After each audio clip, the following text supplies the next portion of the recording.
내 책 어때요?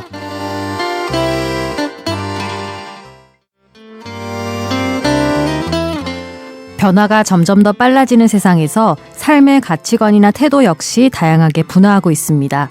그럴수록 한 가지에 오래 몰두하기보다는 그때그때 즐겁게 몰입할 수 있는 관심사를 찾다 보면 오히려 생산성을 높일 수도 있겠죠. 오늘 내 책 어때요는 산만한 관심사를 누르지 않고 여러 우물을 파는 기술을 담은 책 게릴라 러닝을 만나봅니다.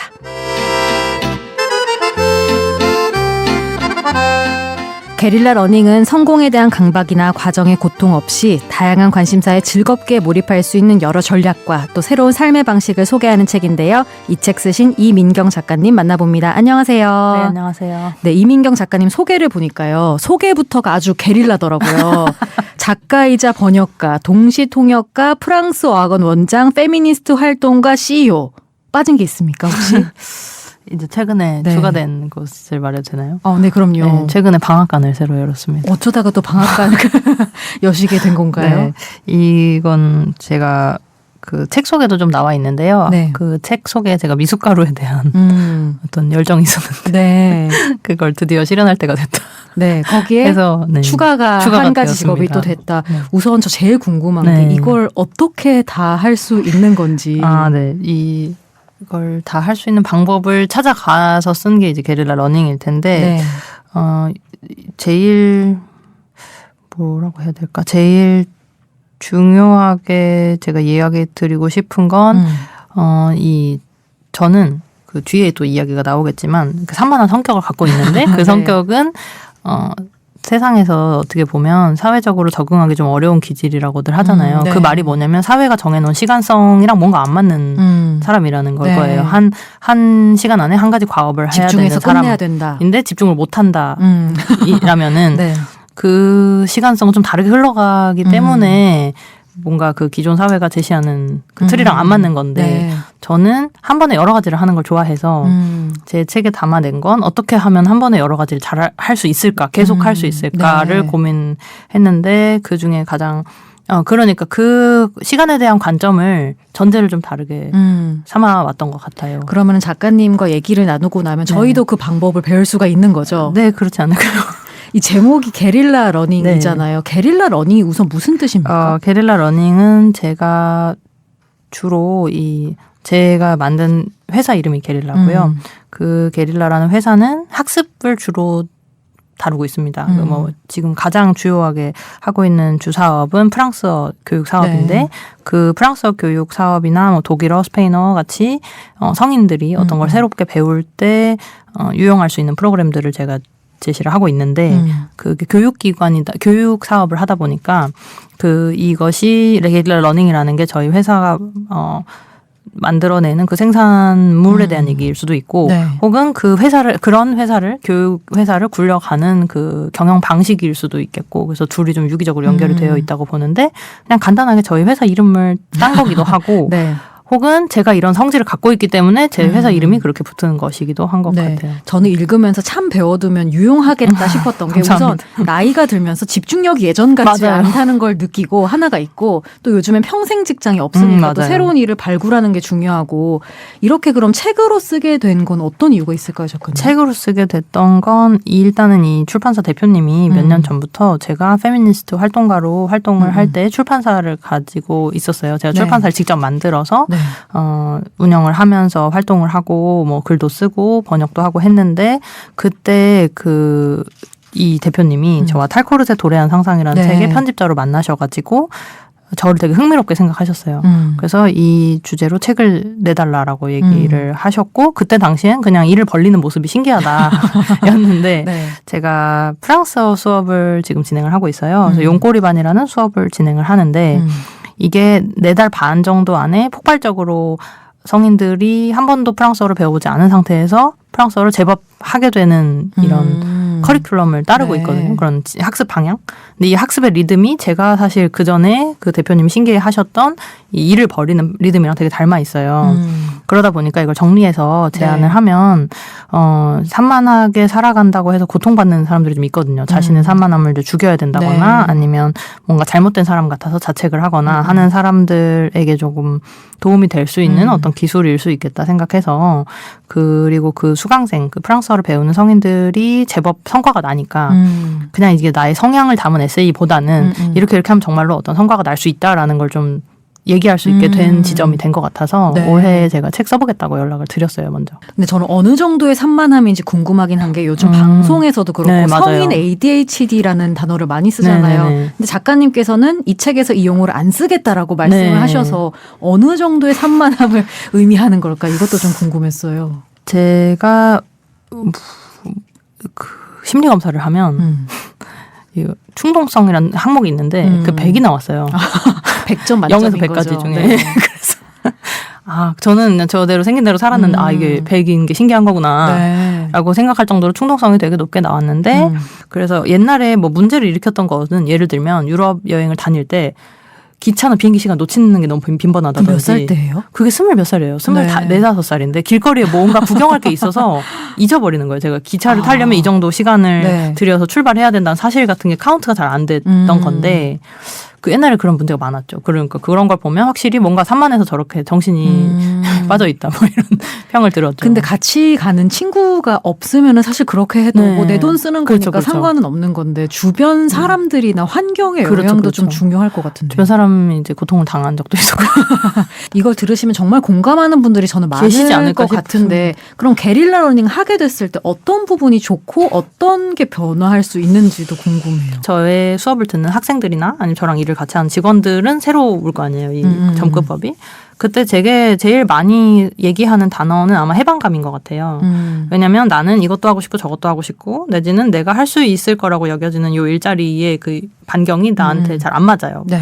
뭐 너무 작던지 너무 크던지 뭔가 안 맞는 아니면 아귀가 뭔가 안 맞는데 제가 제시하는 그 방법론은 최대한 자기의 그 자기에 집중해서 그 아귀에 맞는 어떤 테두리를 찾아가는 작업이다 보니까 네. 이게 내가 어딘가 잘라내서 우겨 넣어야 된다고 생각했는데 그럴 필요가 없구나. 그럼 나를 먼저 중심에 놓고 거기서 내가 하고 싶은 것들을 일단 벌려놓은 다음에 그걸 천천히 연결해서 먹고 살면 되는 거구나 이런 깨달음을 얻었을 때 자기를 좀 부정적으로 평가하는 게 좀 줄어든 것 같고 그리고 생각보다 내가 역량이 더 있구나. 예를 들면 저희 회사에서는 다 여성들인데 뭐 지금 전 직원이 일종 면허를 갖고 있거든요. 일종 보통. 저도 얼마 전에 네. 트럭 면허를 네. 취득을 했는데 제가 되게 강조하는 것 중에 하나예요. 외국어를 잘해야 된다. 그리고 면허 따야 된다. 두 가지 꼭 해야 된다. 네. 학교는 뭐 안 나와도 상관없는데 그 두 개는 무조건 해라. 이렇게 되게 강요를 해요. 제 직원들에게. 네. 네. 그래서 오늘도 저 직원도 트럭 연수 받고 오고 다른 직원들도 그 트럭 하나 네네. 빌려 쓰면서 이제 다 하고 있는데 그럴 때 되게 이렇게 표면적으로 드러나는 게 직원들이 나는 10년 동안 장롱 면허였는데 트럭에 앉자마자 내가 운전을 잘한다. 그걸 몰랐다는 거예요. 자기가 네. 잘했다는지. 네. 그러니까 나한테 가지고 있었지만 아직 발휘가 충분히 안 된 어떤 역량이 제가 이렇게 딱 정형화된 관을 제가 들이밀지 않으니까 내버려 뒀을 때 그리고 제가 어떤 것들을 찾아냈을 때 그게 이제 먹고 살 수 있는 기술이랑도 충분히 연관이 되는구나. 그러니까 내가 그냥 흥미로웠다든지 아니면 내가 가지고 있는지 몰랐다고 생각했던 어떤 그런 씨앗이 이렇게 발화가 될 수 있는 환경인 것 같고 제가 볼 때는 그 학습법은 그랬을 때 그게 최대한 그러면 잘 발화할 수 있도록 제가 뭔가 조건을 만들고 그럴 때 생각보다 이게 생존하기에 수월한 기술들이자 역량들이구나를 발견해 나가는. 저는 그러면 구체적인 사례가 궁금한 게 조교님의 케이스를 봤을 때 그런 구체적인 삶에서 어떤 식으로 뭔가 동력을 제공을 하시고 어떤 식으로 게릴라 러닝이 적용이 되는지 그 사례를 좀 들어보고 싶어요. 나와야 되는 거 아니에요? 일단은 네. 제가 이제 대신 얘기를 해드리면 저 분의 경우는 지금 프랑스어를 2년 정도 안 배웠어요. 한 1년 반 정도 배웠는데 지금 한 10년 정도 프랑스어를 한 분들, 국내에서 배운 분들이랑 비슷하거나 좀 더 잘해요. 그래요? 그러니까 시간이 많이 단축돼요. 거기에 배우는 시간이. 근데 어떻게 그럴 수가 있는 거예요? 그게 이제 책에 들어있는 어떤 것들인데 그리고 지금 독일어도 어느 정도 한단 말이죠. 아, 그래요? 초중급 정도. 네. 그리고 이번 달 지나가면 독일어의 뭔가 이 학습법을 독일어로 포커싱을 해서 네. 막 이제 막 밀어붙일 거란 말이죠, 독일어를. 네. 그러면 제가 생각할 땐 오히려 독일어가 프랑스어를 추월하는 것도 가능할 것 같아요. 근데 이게 다 이제 25살 이후에 배운 것들이거든요. 네.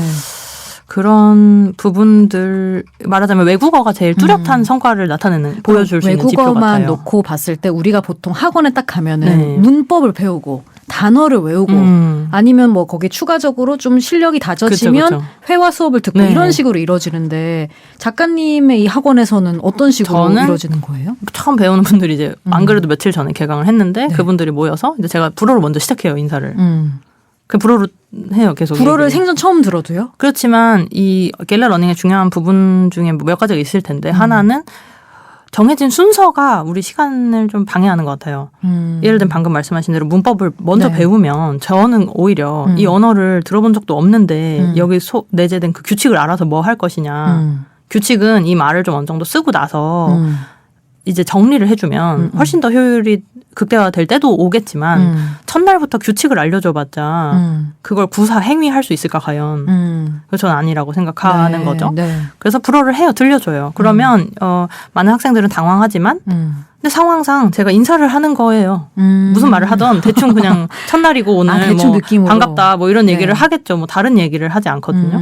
그래서 이 맥락적으로 이해할 수 있는 방법을 먼저 제시를 하고 그래서 어느 정도 제가 생각하는 시간이 됐다.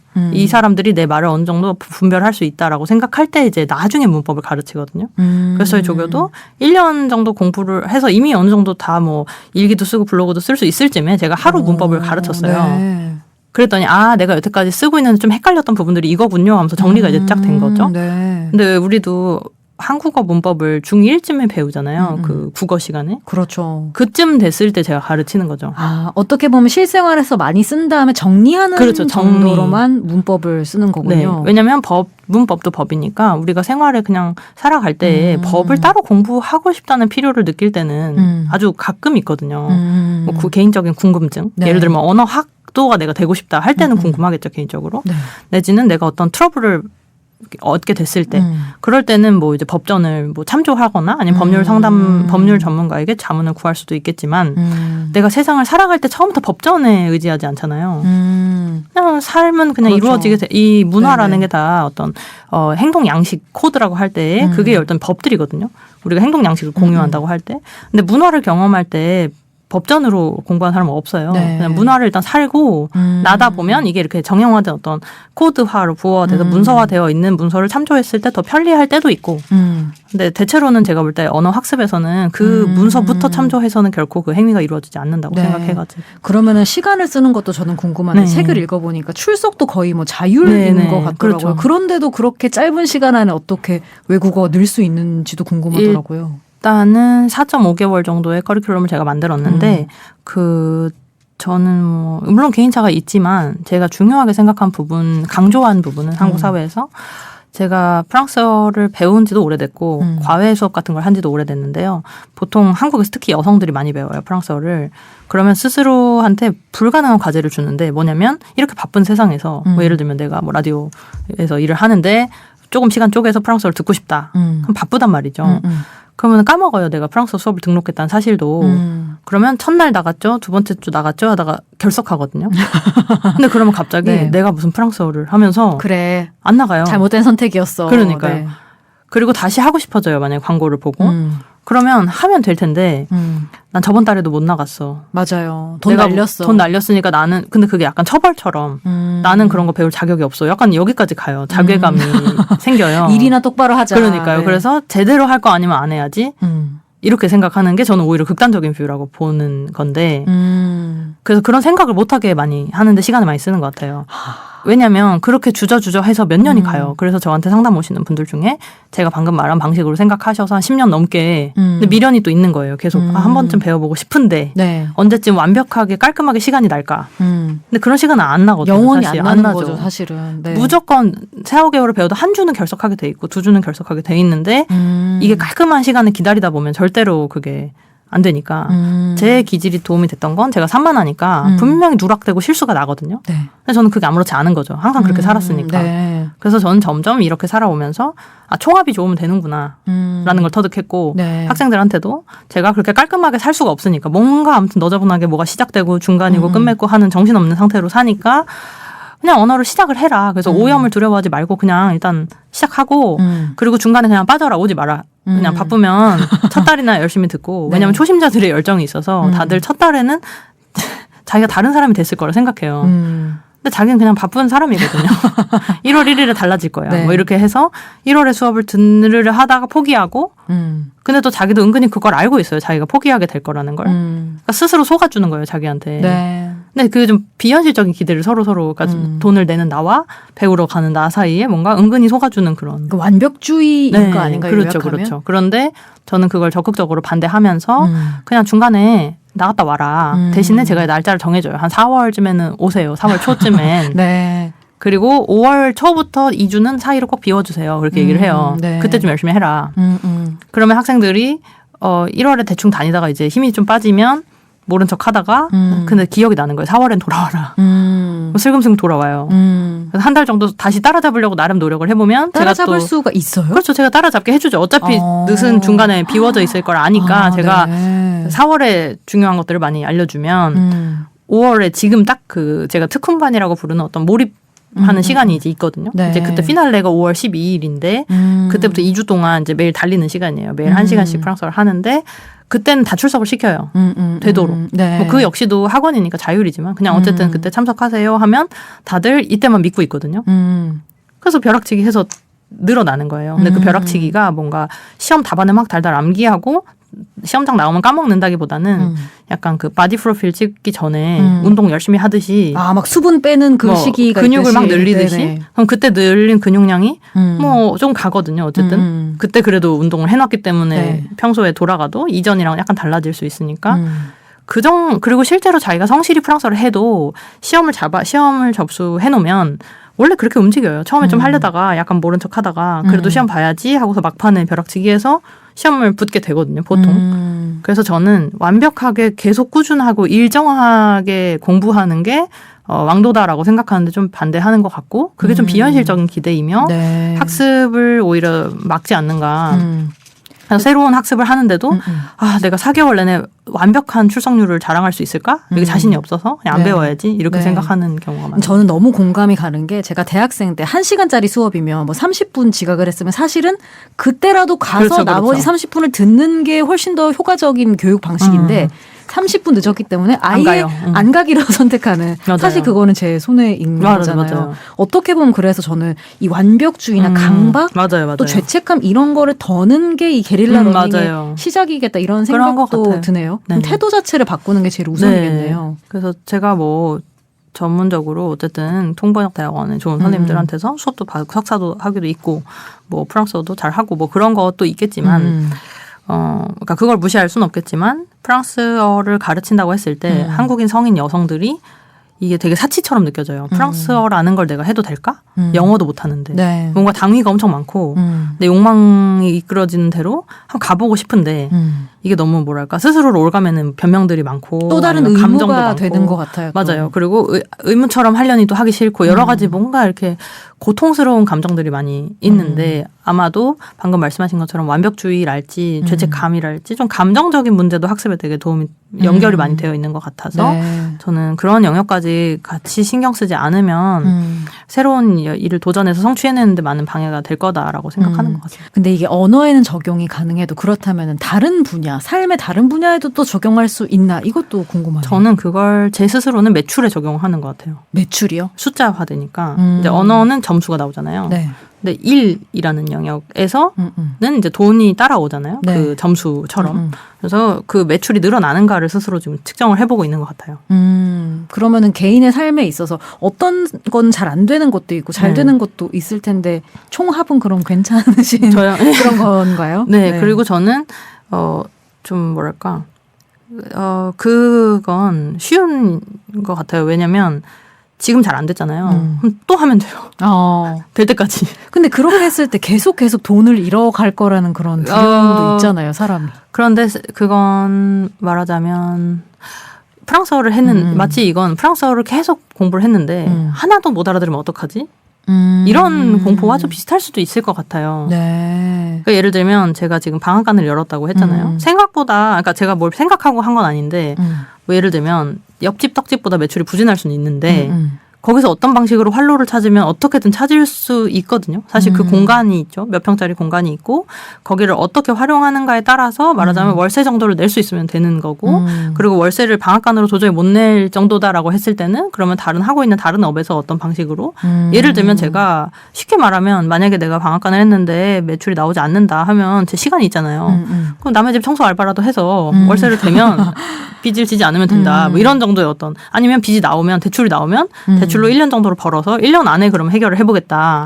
뭐 여러 가지 방법이 있는데 그 방법을 단순히 장사가 대박나지 않으면 어떻게 이런 이 1년의 사고보다는 동원할 수 있는 것들을 이 틀 바깥에서 다 동원해서 결과를 아무튼 간에 어렵지 뭐랄까 마이너스가 아닌 것으로 만들어야겠다. 예를 들면 마이너스가 나요. 저도 이제 사업을 하니까 마음속에 불안이 있단 말이죠. 새벽에 가끔 눈 떠서 이제 나 어떡하지 이런 생각을 할 때가 있죠. 네.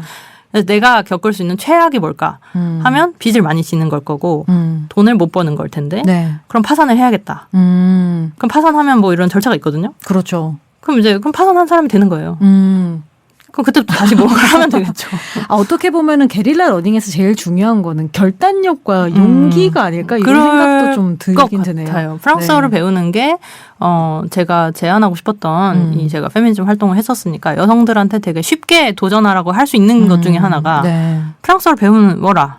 아무것도 아니잖아요, 사실은. 그렇지만 또 일상을 살아가는 여성들한테는 엄청난 용기거든요. 내가 내 생활 리듬을 깨고 어떤 언어를 배운다라는 게 누군가한테는 또 되게 부담스럽고 엄청 큰 프로젝트인 거죠. 근데 그걸 그래서 완수를 한번 해봐라라고 제안을 하는 거고 그럼 내가 잃을 수 있는 거는 뭐 120만 원, 제 수업료가 120만 원인데 120만 원이 하나도 못 알아들었다. 수포로 돌아갔다. 이게 이제 최악의 결과지만 그래도 그 학생들은 그런 일은 잘 없고 실제로 정말 뭐 아무것도 계속 못 알아듣는다 이런 일은 없고요.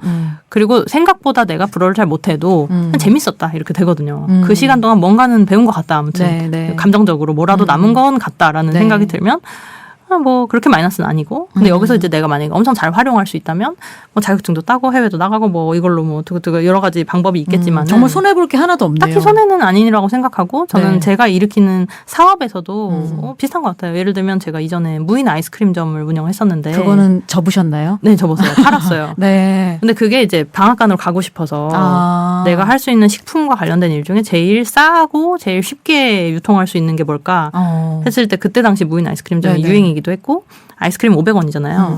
그래서 썩지도 않고 그렇게 뭐 이제 빈과류니까 좀 보관이 쉽고 당장 팔아야 되는 건 좀 무서운데 그건 좀 쉬우니까 만만해서 도전을 했었어요. 근데 매출이 별로였어요. 그래서 조금 마이너스로 마무리를 했는데 근데 지금 방앗간을 하니까 그때 그래도 처음 알게 됐던 어떤 오프라인 업장을 운영하고 뭔가 어떤 제가 소매업이었으니까 도매상이 와서 뭔가 물건을 넣어주고 저한테 영수증을 주면 제가 그대로 돈을 넣어주면 아저씨가 와서 진열을 해주고 간다라는 어떤 거 알게 된 거죠. 제가 전혀 몰랐던 세계를. 그래서 저는 이제 제가 마이너스로 마무리되는 프로젝트들이 있는데 새로운 세계로 진입하는 데 들어가는 비용 정도, 교육비 정도라고 생각을 하고 제가 교육업에 오래 있었다 보니까 스스로도 공부를 오래 했다 보니까 교육은 보통 다 돈을 내야 되거든요. 수업료를 내야 되잖아요. 근데 저는 이제 사업을 그렇게 생각하는 거예요. 몸으로 배웠다. 교육치고는 돈이 들어온다. 그러니까 교육 소비자일 때는 돈을 항상 내야 이제 이게 돌아온 일은 잘 없는데 사업은 돌아오기도 한다 가끔. 그리고 직접 해보는 거랑은 또 다른 느낌이니까. 저는 그냥 이제 교육의 일환이라고 생각하는 것 같아요. 스스로 뭔가 잘못됐을 때. 오늘 이민경 작가님 모시고 게릴라 러닝 배워봤는데요. 저는 다 떠나서 용기가 좀 생기는 것 같아요. 이렇게 다행이네. 살아도 괜찮구나 이런 좀 용기가 생기는 것 같은데 끝으로 게릴라 러닝을 실천한 독자들에게 좀 한 말씀 해주신다면요. 게릴라 러닝은 뭐라고 정의하기 좀 어려울 테고 책을 읽으셔도 어떤 분 이 책은 말하자면 비슷하게 내가 산만한 성향을 갖고 있다고 해서, 그러니까 사회의 틀에 좀 안 맞는 성격을 갖고 있다고 해서 치매를 받았던 경험이 있던 분들한테는 혼났거나 해방감이 될 수 있고, 네. 그런 경험이 전혀 없었던 분들한테는 그럼 무슨 얘기를 하는 거야 싶을 수도 있을 것 같아요. 근데 제가 이 책을 처음에 쓸 때에 초점을 세상에 잘 드러나지 않는 경험을 가지고 계신 어떤 분들, 말하자면 너 하나만 해야지, 뭐 우왕좌왕하지 마라 하는 어떤 꾸지람을 항상 듣는 분들을 겨냥해서 썼거든요. 네. 그래서 그런 점을 알아주시면 좋겠고, 그리고 그게 자기한테 해당이 된다고 하시는 분들은 두 가지인 것 같아요. 하나는 생긴 대로 꼭 살았으면 좋겠고 바꾸지 말고 바꾸지 않고 살았으면 네. 좋겠고, 다만 바꾸지 않고 살려면 제가 나열한 어떤 기술들이 반드시 필요할 거다. 저는 제가 이 책을 쓸 때 그냥 위로하는 식의 에세이를 별로 쓰고 싶진 않았었어요. 그냥 생긴 대로 실패해도 괜찮아 보다는 네. 어떻게 해서든 생존 확률을 높여가면서 다만 기질을 유지하면서 그 두 개가 긴밀하게 연관됐다는 걸 꼭 알리고 싶었고 보이고 싶었고, 그래서 이제 노력하는 부분이 있어서 그런 점이 도움이 되면 좋겠다 생각합니다. 네, 오늘 이민경 작가님과 함께 책 게릴라 러닝 만나봤습니다. 오늘 감사합니다. 감사합니다.